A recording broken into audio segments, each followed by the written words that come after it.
Hello, hello, bonjour. Me voilà avec Valérie, alias Ours Dansant, sur Facebook. Et on est à la fin du Tantra Joy Festival, là, et on s'est retrouvés par hasard, je ne savais pas qui venait. Et ça fait déjà quelques jours qu'on voulait faire une petite interview. Je voulais t'interviewer, Valérie, pour que tu puisses nous parler un petit peu de ce que tu vas proposer la semaine prochaine au FestiJoy à l'occasion de l'activation du lieu, l'Oasis Graines de Joie, donc les 5 et 6 juillet. Et que tu puisses nous dire un petit peu quelle est toi ta tonalité, ta note. Qu'est-ce que tu as envie d'apporter dans cet espace de chant, de partage, de musique qu'on va avoir la semaine prochaine? Bon, bonjour à tous. Ça va être donc un cercle de chant sacré. Bon, j'adore les cercles de chant sacré parce qu'on est en cercle, il y a une unité, il y a une communion qui se produit. Donc on va dire que c'est une de mes grandes passions, c'est les cercles de chant sacré. On va laisser passer ce sera mieux. La voiture. Et donc j'aurai une meilleure voix que maintenant, parce que là j'ai perdu un petit peu ma voix d'ici une semaine. Tu as trop chanté hier soir. Et voilà, donc je joue du tambour ou de l'harmonium. Donc ça peut être des chants de l'Inde, donc là plutôt à l'harmonium, ou ça peut être des chants dans différentes langues, voire en français, au tambour. Voilà. Alors, le tambour est intéressant. Le tambour, c'est que ça permet plus de lâcher prise, moins de mental, c'est plus instinctif, on peut rentrer en transe. Le tambour, c'est vraiment un outil extraordinaire. Donc tu vas nous proposer des chants au tambour. Et quelle est ta spécialité? Qu'est-ce qui fait vibrer dans les chants? Tu en as parlé là hier.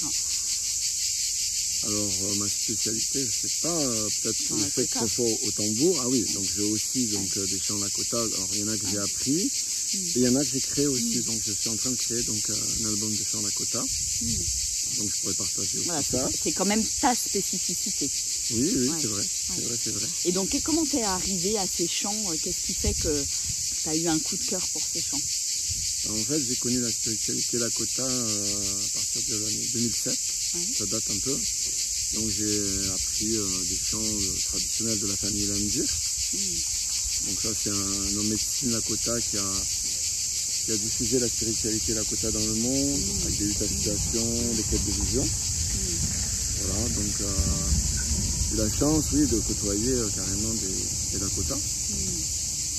Et voilà, donc c'est...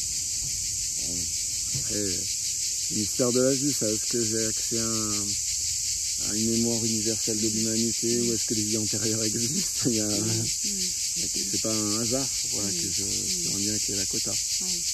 Donc tu vas nous amener cette dimension-là, cette note de musique, pour nous faire vibrer avec ton tambour et dans ces chants qui sont quand même très, très typiques,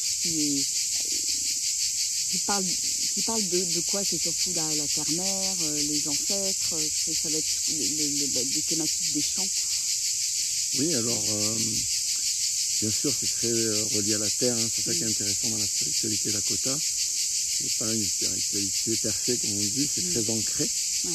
Donc c'est vrai que moi j'ai étudié avec plusieurs peuples premiers, les Lakota, les Maoris aussi, j'ai étudié, notamment le Haka. Et donc là, oui, l'intérêt c'est que c'est une spiritualité ancrée. Ce qui me plaît aussi, c'est d'œuvrer dans un lieu que tu as créé. Et donc là, comme moi, j'en crée aussi dans les Cévennes, donc il y a aussi ce côté ancrage qui est, à mon sens, très important. Je trouve que c'est important de créer des lieux. Des lieux où on peut se rencontrer, des lieux où on peut se rassembler. Toi, tu as un lieu dans les Cévennes où tu organises des huttes de sudation. Et moi, je trouve ça chouette, quelque part, que tu viennes et ça crée un pont et ça crée un lien entre les deux lieux qui sont pas si loin que ça l'un de l'autre en fait. Oui. Et pour continuer à répondre à ta question aussi, les Lakota sont très reliés au cœur aussi. Les Amérindiens en général, quoi. Les Takuye-Oyasin, on est avec le cœur. Alors j'ai créé moi un chant, j'ai créé pas mal de chants, mais il y en a qui sont pas finis, mais il y en a. L'album est en cours de création, donc il y en a un que je vais pouvoir diffuser sur la paix, il y en a un sur la paix. Parce qu'en fait, dans les chants que j'ai appris, il n'y en avait pas sur la paix. Et je trouvais ça intéressant d'en faire un par exemple sur la paix. Après j'en ai un avec Takuye-Oyasin aussi, un peu différent de ce qui existe. Voilà. Avec sa sensibilité. Voilà. Et puis bon, comme je me suis vraiment intéressé à la langue Lakota. Comme je me suis intéressé à la langue Maori aussi quand j'ai appris le Haka, je me suis vraiment intéressé à la langue en fait. C'est pour ça que je peux proposer des chants Lakota. C'est une langue qui me touche en fait. En fait, si je regarde le film Danse avec les loups, je vais pleurer par exemple. Quand ils vont parler en Lakota, c'est pas un hasard quand on pleure. Ouais, ça quand même, c'était quand même très relié à ces textes. Et c'est bien parce que l'Oasis est en plein cœur de la vallée du Sélé, dans un écrin de nature. Donc il y a toute ta place pour amener cette dimension, cette reliance à la nature, cette reliance aux éléments, au vivant en fait. Et dans l'événement, on a aussi, pour moi, dans le symbole du vivant, l'arrivée de la spiruline, qui va être ensemencée par Gilles Planchon. Donc quelque part, c'est marrant parce que c'est comme une évidence aussi que tu sois là, avec ces chants Lakota qui honorent le vivant, qui célèbrent le vivant, qui célèbrent les éléments et la relation avec la nature en fait. Oui, c'est un peuple qui est très en lien avec la nature. Je pense que c'est important aussi que nous, on garde le lien avec la nature, parce qu'il y a pas mal de dérives dans la société qui sont liées au fait qu'on n'est pas assez relié à la nature. Donc, c'est pour ça que ça me plaît bien, oui, d'aller dans ton lieu aussi, parce que c'est un lieu, voilà, dans la nature.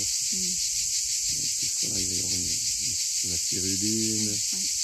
Donc, quand j'ai vu la structure aussi, elle m'a bien plu, la structure de la salle aussi en bois. Donc je me suis dit, tiens, ça pourrait être bien de faire du cercle des champs à cet endroit-là. Ça fait un gros champignon. Ouais, super.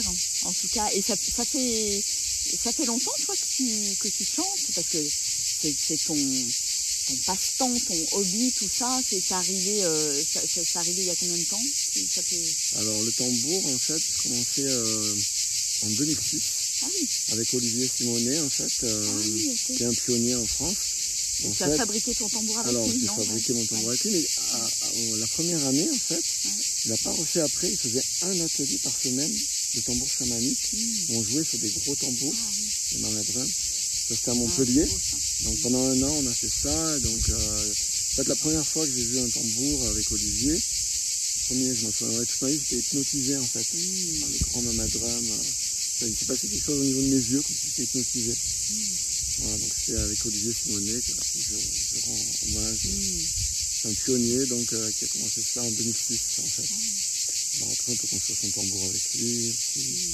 Moi, je vais en proposer aussi des stages de construction de tambour, pas la même méthode. Voilà. Génial, génial. Bah écoute, merci Valérie. En tout cas, avec grande joie de te retrouver la semaine prochaine à l'Oasis. Et puis, bah voilà, si vous regardez cette vidéo, si l'élan est là de nous rejoindre, de rejoindre cette famille d'âmes, ces retrouvailles d'âmes, parce que c'est vraiment, voilà, ça va vraiment être ça. On est passé par comme un gros festival, c'est une famille qui se rassemble. Si tu sens l'appel, rejoins-nous, tout simplement. À bientôt, c'est le 5 et 6 juillet, dans le Lot. Dans la vallée du Sélé. Allez, gros bisous, au revoir. Gros bisous.